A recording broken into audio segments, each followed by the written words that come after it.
세상의 중심이라고 하는 제목으로 함께 하나님의 말씀에 은혜를 나눠보려고 합니다. 우리나라의 옛말에 그런 말이 있죠. 오르지 못할 나무는 쳐다도 보지 말아라. 그러니까 내가 어떤 한계를 느끼고 저거는 안 되겠다 싶은 것들은 도전하지 말라는 겁니다. 왜 그렇죠? 마음에 상처가 생기니까 그렇겠죠. 내 한계를 느끼면서 내 스스로 고통을 느끼기 때문에 하지 말라라고 이야기하는 겁니다. 그런데 사실 이것들을 뒤집어서 이 말을 무색하게 만드는 사람들이 참 많이 있었던 것 같습니다. 대표적으로 보면 우리가 잘 알고 있는 운동선수들이 그렇겠죠. 우리나라가 박세리라고 하는, 요즘은 예능 프로그램에서 많이 나와가지고 방송인인 줄 아는 아이들이 많은 것 같아요. 근데 원래는 전 골프 선수였거든요.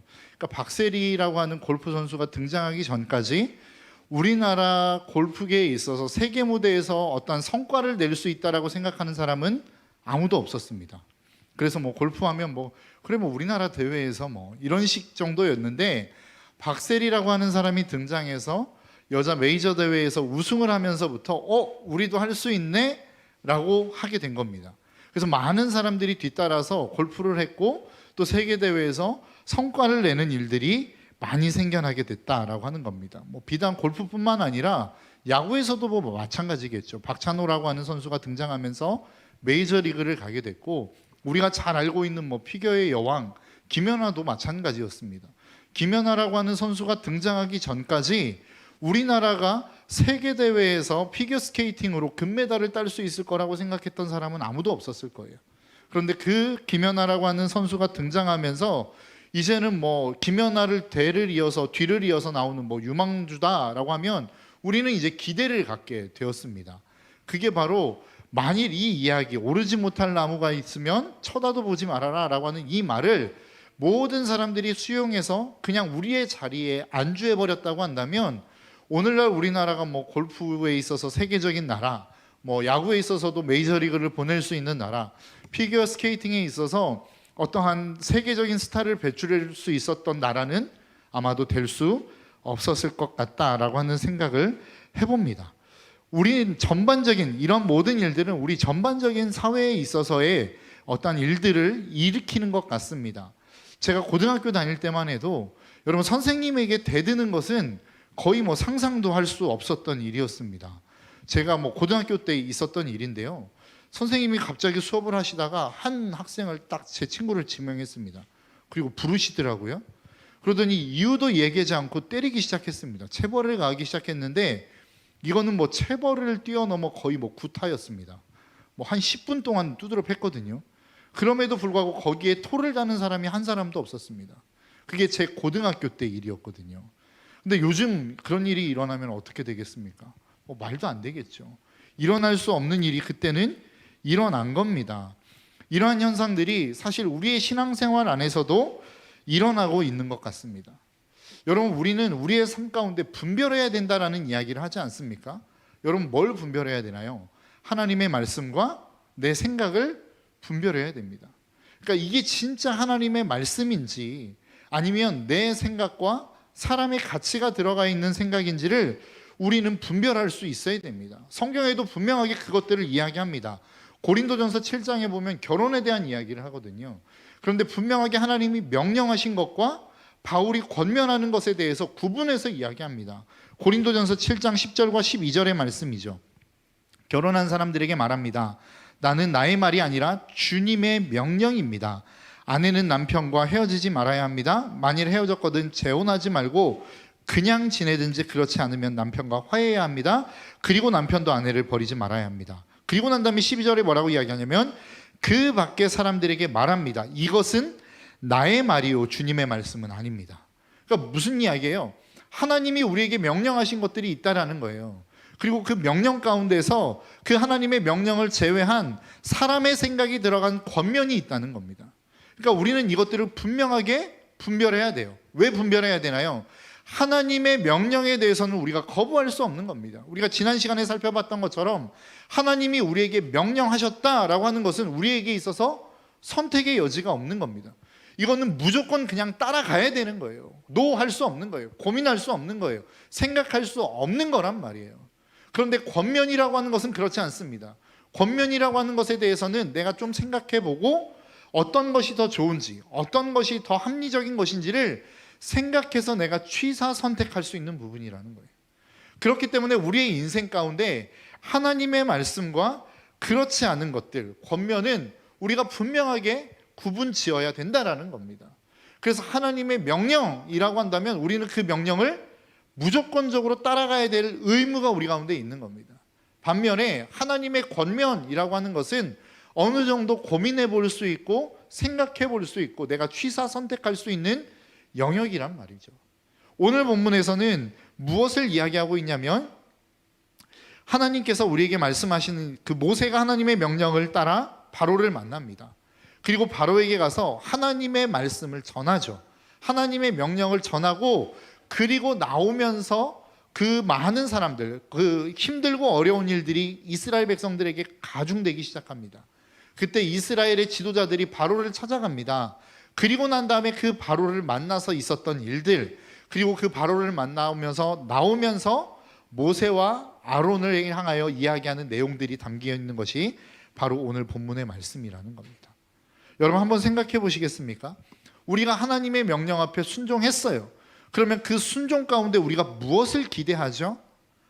이제는 하나님의 명령 앞에 순종했으니까 내 삶이 좀 열리겠지? 내 길이 좀 열리겠지? 내 삶에 좀 좋은 일들이 일어나겠지라고 하는 생각을 우리는 하게 된다는 겁니다. 그런데 오늘 본문의 말씀을 보니까 어때요? 좋은 일들이 일어나지 않았어요. 오히려 더 힘들고 어려운 일이 일어나기 시작했단 말이에요. 여러분 우리의 삶에서도 마찬가지입니다. 여러분 하나님의 명령을 쫓아 행했더니 여러분들의 인생 가운데 좋은 일이 일어나던가요? 여러분들의 삶에 더 좋은 일들이 일어나더냐라고 하는 거예요. 하나님의 명령을 따라 내가 정직을 행했어요. 그리고 그 정직한 모습으로 사장님이나 여러분들의 직장 상사에게 갔단 말이에요. 그럼 여러분들의 직장 상사가 여러분들을 칭찬해 주던가요? 야, 누가 이런 일을 이렇게 처리해? 너만 잘났어? 너만 깨끗해?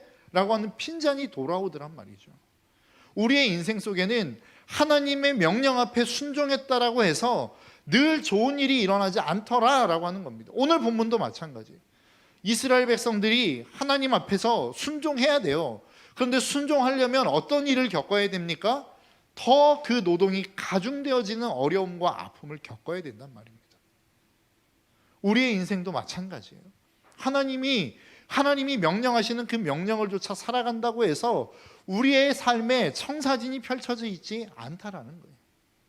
그러면 우리가 해야 될 수 있는 일은 무엇입니까? 우리가 할 수 있는 일은 도대체 무엇이냐라고 하는 거예요. 그 힘들고 어려운 일이 우리 가운데 다가오는데 우리는 대부분 그 힘들과 어려움이 다가오면 어떻게 하죠? 그것을 포기해버리는 경우들이 많습니다. 대표적인 예로 뭐가 있어요? 우리의 인생 가운데 내가 하고 싶지 않는 일, 그것이 하나님이 명령이라고 한다면 우리는 그 하나님의 명령을 내팽개쳐버리는 일들이 많다라는 거예요. 가장 쉬운 예로 뭐가 있습니까? 술에 관한 이야기들이 있겠죠. 많은 사람들이 물어봅니다. 목사님, 진짜로 술을 마시면 안 되나요? 알면서 왜 물어봐 도대체? 알잖아요. 그렇죠? 무슨 대답이 나올지 알잖아요. 그런데 왜 이 질문을 할까요? 내 마음 가운데는 술을 마시고 싶은 마음이 있기 때문에 질문하는 거거든요. 그러면 뭐라고 대답해 줘야 돼요? 안 된다라고 대답하면 뭐라고 이야기해요? 어떤 분은 그렇게 이야기하던데요. 술 취하지 말라 그랬지 술 마시지 말라는 이야기는 없더라고요. 이렇게 이야기를 합니다. 그런 이야기를 한번 들으면 어떻게 해요? 그 이야기는 금방 수용을 해버려요. 그래 술 취하지 말라 그랬지 술 마시지 말라 그랬어. 취하지 않을 때까지만 마시면 되지 성경에서 바울은 디모데에게 포도주도 마시라고 했다는데 그럼 우리는 포도주라도 좀 마시자 이렇게 돼버린단 말이에요. 제가 이렇게 이야기하면 술을 마셔도 된다고 이야기하는 것 같아서 그런 얘기는 절대 아닙니다. 그러니까 우리의 인생에 있어서 하나님의 명령이 들려올 때 그 명령을 왜 우리가 거부하느냐라고 하는 거예요. 내 마음과 내가 원하는 것과 맞지 않기 때문입니다. 그런데 반대로 하나님이 우리에게 명령하셨음에도 불구하고 내가 그 명령을 왜 자꾸만 지키지 않고 내가 하고 싶은 대로 하려고 하느냐라고 하는 것도 마찬가지예요. 내가 하고 싶은 마음이 더 강하기 때문이라는 겁니다. 그럼 제가 여러분들에게 한번 질문해 볼게요. 여러분, 우리가 왜 하나님을 믿습니까? 왜 하나님의 명령을 따라 살아가야 되나요? 우리가 하나님을 믿는 이유가 뭐예요? 우리가 하나님을 믿는 이유에 대해서 질문하면 많은 사람들은 그렇게 이야기합니다. 그분이 전능하시잖아요. 나의 삶을 도우시잖아요 라고 이야기합니다. 여러분, 우리가 하나님이 전능하시기 때문에 믿는 겁니까? 맞죠? 그분이 전능하시기 때문에 믿습니다. 그러나 우리가 믿는 이유가 그분이 전능하시기 때문이라고만 한다면 우리는 언젠가 그분을 배신하게 되어 있어요. 왜요? 전능하지 않아도 내가 원하는 것들을 사람은 하고 싶은 마음이 크기 때문입니다. 그렇다고 한다면 우리가 하고 싶은 것들을 접어가면서까지 왜 그분을 믿어야 하냐라고 하는 거예요. 왜? 무엇 때문에 그분을 믿어야 되죠? 그분이 우리의 삶 가운데 우리를 구원할 수 있는 유일한 대안이기 때문에 그렇습니다. 여러분, 재벌집 막내 아들 보셨습니까? 재벌집 막내 아들에서 그 김동기라고 하는 부회장이 나와서 그 자기의 조카 며느리에게 그런 이야기를 합니다. 사람이 언제 간절해지는 줄 알아? 언제 간절해지죠? 대안이 없을 때 간절해진다는 거예요. 그 얘기가 뭐 때문에 나왔냐면 자신의 남편인 그 뭐죠? 이름이 남편이? 아무튼 남편이 있습니다. 그 조카 첫째 조카가 있는데 둘째 조카인 이게 이름을 아무튼 송중기입니다. 송중기. 진도준이 너무나도 자기의 역할을 잘하고 할아버지의 총애를 받다 보니까 그 자신의 형인 사촌형인 그 마음에 대해서 할아버지가 간절해지지 않는 거예요. 뭐 지방에서 막 다른 일을 하고 있는데도 불러올리지 않아요. 그러면서 찾아와서 한 얘기가 그거거든요. 사람이 언제 간절해지는 줄 알아? 대안이 없을 때야. 그런데 우리 집안에는 지금 대안이 있잖아 라고 하는 이야기를 하거든요. 여러분, 우리의 인생도 저는 마찬가지라고 생각합니다. 하나님을 향한 간절함이 언제 생기나요? 우리의 인생 가운데 대안이 하나님밖에 없을 때 그 하나님을 향한 간절함이 생기는 거예요. 그런데 우리는 뭐라고 생각해요? 하나님 이외에도 다른 대안이 있다고 생각한단 말이죠. 우리의 삶에는 더 좋은 대안이 있을 거라고 생각해요. 그 대안을 지금 오늘 본문에서 이스라엘 백성들은 뭘로 찾는 거예요? 내 육신의 편안함으로 찾고 있다는 거예요. 야, 인생에 있어서 하나님을 섬기는 게 뭐가 그렇게 중요해? 내 몸이 편한 게 중요하지. 내가 조금 더 편안하게 사는 게 더 중요한 거 아니야? 이것을 지금 이스라엘 백성들은 깔고 들어가고 있는 거라고요. 그런데 편안해지면 그들의 인생이 편안해집니까? 그들의 인생이 구원을 얻을 수 있습니까? 더 나은 삶을 향하여 갈 수 있습니까? 성경은 아니다라고 이야기하고 있는 거예요. 왜 우리가 하나님의 말씀 앞에 순종해야 될까요? 그 말씀이 우리의 인생의 유일한 대안이기 때문에 그렇습니다. 다른 대안이 없어요. 다른 방법이 없어요. 다른 방향이 없는 것입니다. 그래서 우리는 그분을 믿는 것이고 그분을 따라가는 것이고 그분의 명령 앞에 순종하며 살아가는 거라고요. 우리는 이야기하죠. 저는 할 수 없어요. 왜요? 능력도 없고 시간도 없고 건강도 허락되지 않아요 라고 이야기합니다. 그것이 우리의 모습이라는 거예요. 그런데 만일 여러분들의 인생을 책임질 수 있는 대안이 거기에밖에 없다면 여러분은 어떻게 하시겠어요?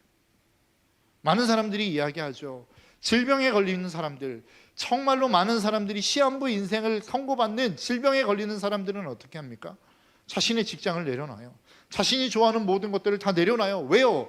내가 살 수 있는 유일한 대안이 그것밖에 없기 때문이라고요. 우리의 삶도 마찬가지입니다. 왜 시간이 없어요? 왜 하나님을 예배할 수 있는 시간이 없나요? 왜 우리가 기도할 수 있는 시간이 없나요? 왜 우리의 삶 가운데 말씀을 읽고 묵상할 수 있는 시간이 없나요? 다른 대안이 있다고 생각하기 때문이에요. 저와 여러분들의 인생 가운데 정말로 하나님만이 우리의 인생의 유일한 대안이심을 깨닫는 저와 여러분들의 삶이 될 수 있기를 주님의 이름으로 축복합니다. 이것을 아는 사람이 진짜 신앙생활을 하는 거예요. 이것을 아는 사람이 세상을 향하여 나아가서도 당당할 수 있는 거라고요. 이것을 아는 사람이 세상을 향하여 나아갔을 때에 그 썩어 문드러진 세상을 바꾸어낼 수 있는 사람이 되는 거라고요. 여러분, 능력이 좀 없으면 어떻습니까? 우리가 생각하는 거 아니에요? 능력이 좀 부족하면 어때요? 나를 도울 수 있으면 됐지. 여러분, 많은 사람들이 대통령의 권력의 정도의 권력만 가지고 있어야 이 땅을 살 수 있습니까? 아니에요. 시장의 권력에도 만족하는 사람이 있어요. 더 나아가 군수의 권력에도 만족하는 사람이 있어요. 우리의 삶이 지금 그렇지 않습니까? 하나님이라고 하는 유일한 대안이 있는데 그 하나님 말고 우리는 그냥 시장의 대안으로 이 땅을 살아가면 그냥 만족할 것 같아요. 하나님, 우리는 이런 모습으로 살아가고 있지 않아요? 하나님, 시장까지 바라지도 않아요. 저는 군수의 권력 정도면, 그 정도의 힘이면 저는 만족하며 살 수 있을 것 같아요. 이것을 우리는 지금 대안으로 하고 대안이랍시고 생각하며 살아가고 있는 거 아니더냐라고 하는 거예요. 여러분 꼭 기억하십시오. 인생에는 다른 대안이 없어요. 우리 인생에 다른 대안을 주셨다고 한다면 우리가 굳이 예수 그리스도에게 목맬 필요가 뭐가 있습니까? 그분만을 예배해야 될 이유가 뭐가 있어요? 우리가 구원을 얻을 수 있는 다른 대안이 있다고 한다면 우리가 이 바쁜 시간 여기에 나와 있을 이유가 뭐가 있냐고요. 우리가 이 자리에 나와 있는 이유, 우리가 그 하나님을 섬기는 이유, 우리의 삶의 자리에서 그 말씀을 따라 살아가야만 되는 이유는 그 말씀이 우리의 인생의 유일한 대안이기 때문입니다. 그래서 저는 오늘 본문 제목을 세상의 중심이라고 정했어요. 왜요? 세상의 모든 것들이, 수많은 대안들이 있다라고 세상은 우리에게 이야기하지만 이 세상에서 유일한 대안이라고 이야기하는 그 예수 그리스도, 그분을 붙들어야만 이 땅을 우리는 살아낼 수 있는 사람들이기 때문에 그렇습니다. 그래서 이 세상에 우리의 모든 삶의 중심은 예수 그리스도로 모일 수밖에 없어요. 왜요? 그분이 대안이기 때문에. 그분을 떠나면 우리에게는 다른 대안이 없기 때문이에요. 여러분, 저와 여러분들의 삶이 이것을 깨닫고 이 길을 향하여 나아갈 수 있는 축복의 삶이 되시기를 주님의 이름으로 축복합니다. 이스라엘 백성들이 지금 오늘 본문의 말씀에서 왜 모세와 아론을 원망합니까? 그들에게는 꿈꾸는 다른 세상이 있었던 거예요. 다른 세상을 꿈꿨다는 거예요. 그들에게 내려진 명령, 이스라엘 백성을 애굽에서부터 출애굽시켜라라고 하는 이 명령, 이스라엘 백성들 가운데 주어진 사명이 있었어요. 하나님을 예배하는 삶, 하나님의 이름을 높이는 삶, 하나님을 섬기는 삶, 이스라엘 백성들에게 주어진 사명이었습니다. 그런데 그 사명의 자리로 나아가려고 하다 보니까 어려움이 있더라고요. 고통이 있더라고요. 아픔이 있더라고요. 그러니까 이스라엘 백성들이 지금 선택하는 건 뭐예요? 나는 하나님을 예배하는 거 필요 없어. 그냥 내 삶이 좀 편했으면 좋겠어. 내 삶이 좀 편안했으면 좋겠어. 이스라엘 백성들이 지금 요구하는 거 그거 아니에요? 지금 이스라엘 백성들이 대안이랍시고 제시하는 게 뭐예요? 아론과 모세를 향하여 나아가서 제안하는 게 뭐냐고요? 야, 그거 말고 너희들이 지금 제안하고 있는 하나님 예배하는 삶 우리는 필요 없어. 그냥 우리는 좀 편한 삶을 살았으면 좋겠어. 여러분들의 마음은 어떠십니까?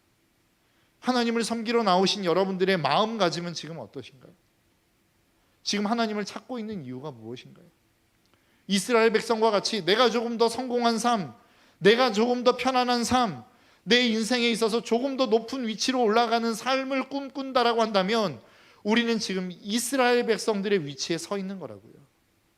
하나님 예배하는 게 뭐가 그렇게 중요해? 내 편안이 더 중요하지.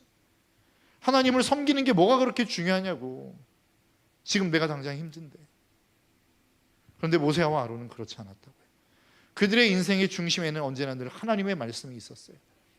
그래서 몸이 피곤하고 힘들다 할지라도 그들은 하나님의 사명의 자리를 향하여 나아가는 삶을 살게 되었다라고 하는 것입니다.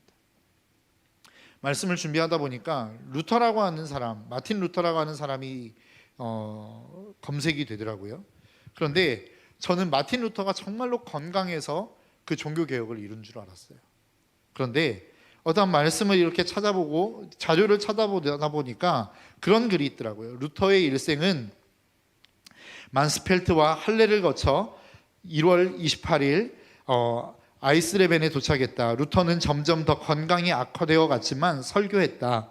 비텐베르크에서 출발하기 전부터 루터는 자신을 늙고 피곤하고 지친 그리고 차가운이라고 표현하면서 몸 상태가 좋지 않음을 얘기했다. 예, 여러분, 제가 왜 이야기를 하냐면 루터라고 하는 사람이 대단한 종교개혁을 이루었지 않습니까?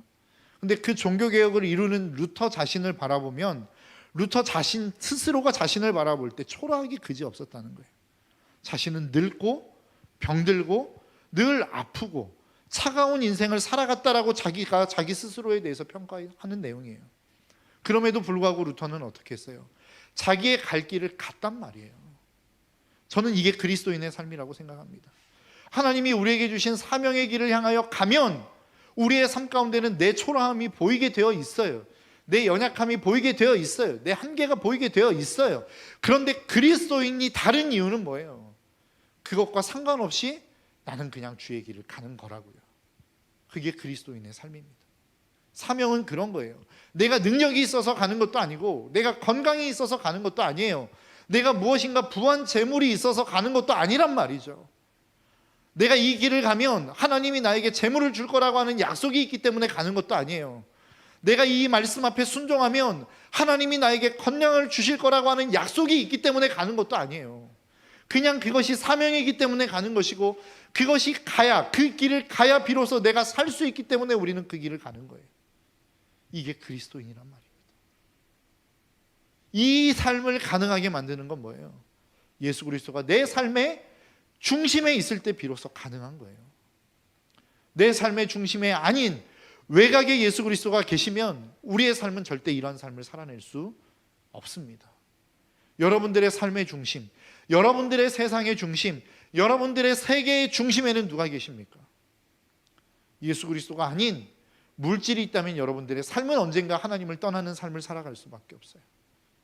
고난이 오고 고통이 오면 하나님을 원망하는 인생이 될 수밖에 없다고요. 그리스도인의 삶은 내 삶 가운데 어떠한 환경과 조건이 주어진다 할지라도, 내가 주님의 명령 앞에 순종했을 때에 어떤 상황이 내 앞에 펼쳐진다 할지라도 나는 그 길을 가겠습니다 라고 결단하는 게 그리스도인이에요. 그래서 믿음의 결단은 쉬운 게 아니에요. 그래서 믿음의 결단은 우리의 삶 가운데 언제나 늘 어려움으로 다가오는 겁니다. 여러분들의 인생 가운데 진짜 여러분 그리스도인으로 살아가실 준비가 되어 있으십니까? 내가 하나님의 명령 앞에 순종했음에도 불구하고 내 삶에 고통이 기다리고 있다고 한다면 여러분 그래도 그 길을 걸어가시겠어요? 내가 주님의 명령에 순종했는데 그 순종 앞에 기다리고 있는 것은 내 삶의 불편함이요 고통이라고 할지라도 여러분 그 길을 걸어가시겠냐고요. 여러분 이 결단이 올 한 해 저와 여러분들의 삶 가운데 있어지시기를 주님의 이름으로 축복합니다. 우리 세상을 향하여 나아가는 공동체가 되기를 소망합니다. 세상을 향하여 나아가면 반드시 우리는 저항에 부딪히게 되어 있어요. 세상이 우리를 괴롭게 만드는 괴로움에 부딪히게 되어 있다고요. 여러분 그래도 그 길을 향하여 가겠습니다라고 하는 결단이 이 자리에 앉아있는 우리의 모든 청년들 가운데 가득하시기를 주님의 이름으로 부탁드립니다.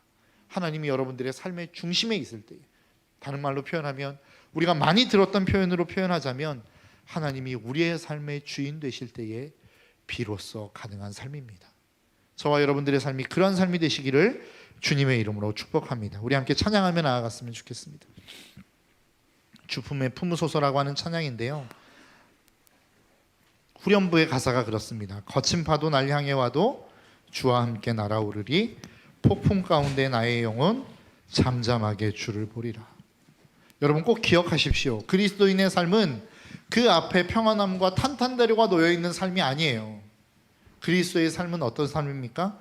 거친 파도가 나를 향하여 다가온다 할지라도 그 거친 파도를 두려워하지 않는 삶, 그 거친 파도 안에서 내가 주님의 품 안으로 더 깊이 파고 들어가 내 마음의 그 깊은 곳에서 잠잠함과 평안함을 누리는 것이 그리스도인의 삶입니다. 이 시간 우리 함께 결단하며 함께 찬양하며 나아가겠습니다.